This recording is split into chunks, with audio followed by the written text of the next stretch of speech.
ये वीडियो हर किसान के लिए बेहद उपयोगी होने वाला है, क्योंकि इस वीडियो में हम खेती के लिए चमत्कार माने जाने वाले चिलेटेड खादों के बारे में चर्चा करेंगे।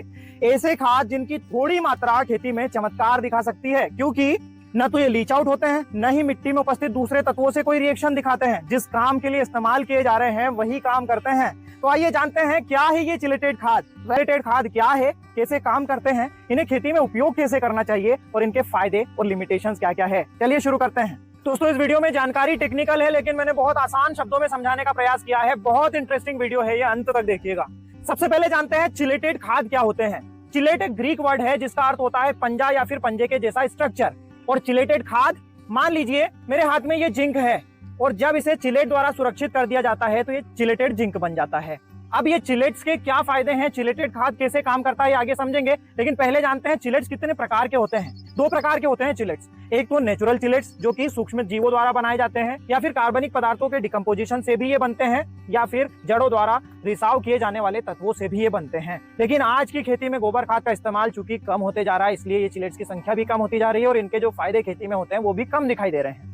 इसलिए विज्ञान ने बनाए हैं सिंथेटिक चिलेट्स, जो कि मार्केट में हमें EDTA, EDDHA, DTPA इस प्रकार से नामों में दिखाई देते हैं। आइए दोस्तों, अब हम जानते हैं चिलेटेड खाद काम कैसे करते हैं। इसके लिए सबसे पहले तो ये जानना होगा कि दूसरे जो नॉर्मल खाद हैं वो जब हम मिट्टी में डालते हैं तो वो क्या प्रतिक्रिया दिखाते हैं। दूसरे खाद जब भी मिट्टी में डाले जाते हैं तो या तो वो मिट्टी के कणों के ऊपर जम जाते हैं, या फिर प्रेसिपिटेट्स बना लेते हैं, या फिर अघुलनशील कंपाउंड्स बना लेते हैं मिट्टी में दूसरे तत्वों से रिएक्शन करके। जब पौधे की रूट्स उन कणों तक पहुंचती है जहां पर ये खाद है, तभी पौधे की रूट्स इन्हें एब्जॉर्ब कर पाती है। लेकिन चिलेटेड खादों के काम करने का तरीका बिल्कुल अलग है दोस्तों।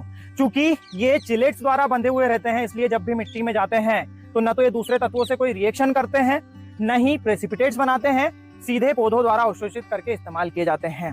पौधों की जड़ें अगर इन तक नहीं भी पहुंच पा रही है तो भी डिफ्यूजन के माध्यम से ये चिलेट्स इन तत्वों को पौधों तक अवेलेबल करवाते हैं। और इतना ही नहीं दोस्तों, जैसे ही ये तत्व पौधे की रूट्स अवशोषित कर लेती हैं, ये चिलेट्स दूसरे न्यूट्रिएंट्स जो मिट्टी में हैं उन्हें उठाकर पौधों की रूट्स तक पहुंचाते हैं। और भी कई फायदे हैं चिलेटेड खादों के इस्तेमाल करने के।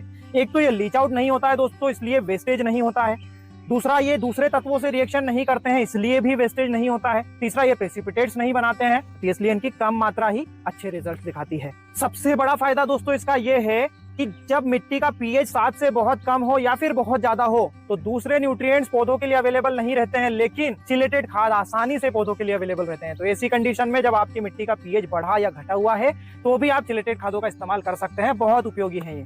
अब ये तो हुई मिट्टी में देने की बात, लेकिन क्या इन्हें स्प्रे से भी इस्तेमाल कर सकते हैं? बिल्कुल कर सकते हैं दोस्तों। और स्प्रे से करने में ये फायदा है कि ये जो चिलेट्स हैं पौधों की जो पत्तियां हैं उनके अंदर तक पेनिट्रेट करवाने का काम करते हैं न्यूट्रिएंट को, तो इसलिए फोलियर एप्लीकेशन में भी बहुत ज्यादा उपयोगी है ये। दोस्तों, इनका एक ही लिमिटेशन है कि ये खाद महंगे मिलते हैं, लेकिन जितना ये काम करते हैं उस हिसाब से तो मुझे लगता है कि जस्टिफाइड है। चिलेटेड खाद हर फसल पर इस्तेमाल किए जा सकते हैं, इसलिए हर किसान को ये इस्तेमाल करना ही चाहिए। दोस्तों, ये एपिसोड अगर आपको पसंद आया हो तो अपना वैल्यूएबल फीडबैक जरूर दीजिएगा, वीडियो को लाइक और ज्यादा से ज्यादा शेयर करिएगा। धन्यवाद।